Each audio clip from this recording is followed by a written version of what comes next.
Everyone has looked at a stereo system or a digital music player and seen the controls for bass and treble. These are very basic equalization controls, or what we usually call EQ.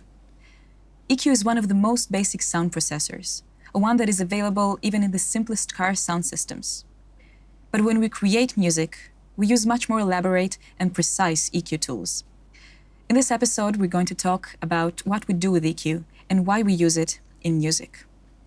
I'm Stella, and you're watching the second episode of Sound Basics.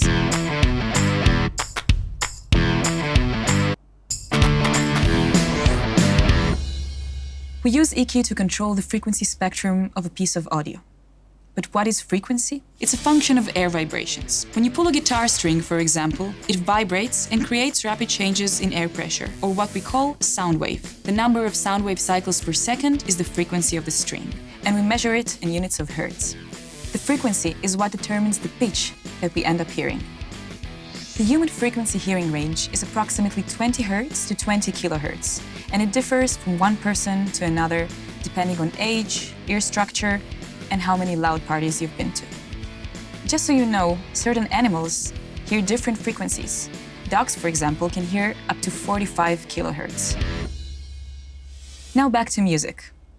Every instrument plays a certain range of frequencies that defines its sound, and along with other elements like timbre, distinguishes it from other instruments. Now I'm going to play you a few samples of different instruments, and we're going to look at an EQ plugin called HEQ, which has a spectrum analyzer, so you can see where the frequency range of each instrument lies. A spectrum analyzer is simply a graphical representation of the sound that we are hearing.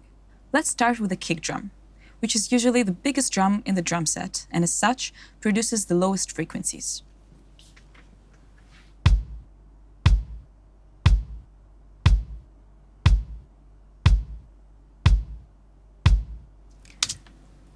Now let's hear a snare drum, whose frequency lies more in the mid-range.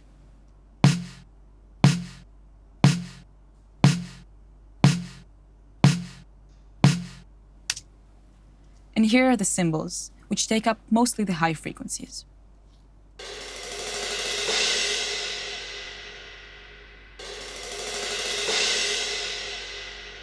For our last instrument example, let's hear a piano, which covers a wide range of frequencies.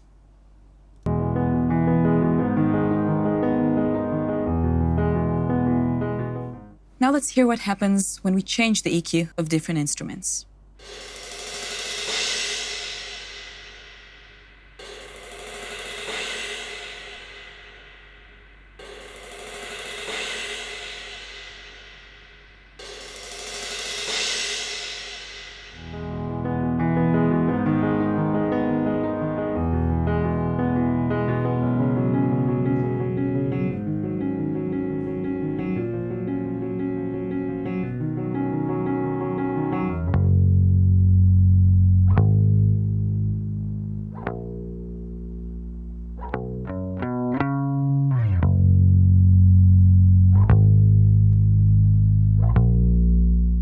So far, we've been listening to individual instruments. Now let's see what happens when we change the EQ of a full mix. Let's take the same example as we just did with the bass and cymbals and apply them to this song called Piano Sessions by the artist Benjamin's brother.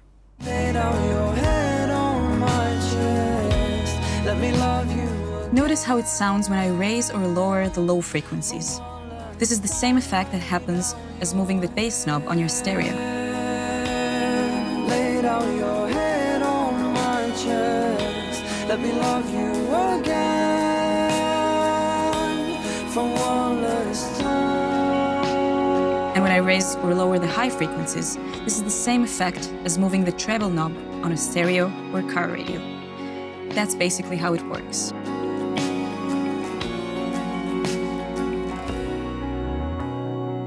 So we've heard what EQ does, but why exactly do we use EQ when making or mixing music?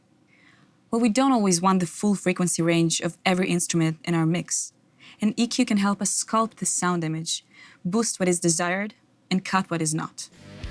With EQ, you can bring the best out of each instrument, make sure that different instruments don't clash and muddy up the overall sound, and finally, you can use EQ to add the right color to your music, set the right mood. what I would call the artistic side of EQ. We have a lot more to talk about. Let me know what topics interest you the most, and I'll try to cover as much as possible. Thanks for watching, and make sure to subscribe to the Waves YouTube channel for more sound basics with Stella.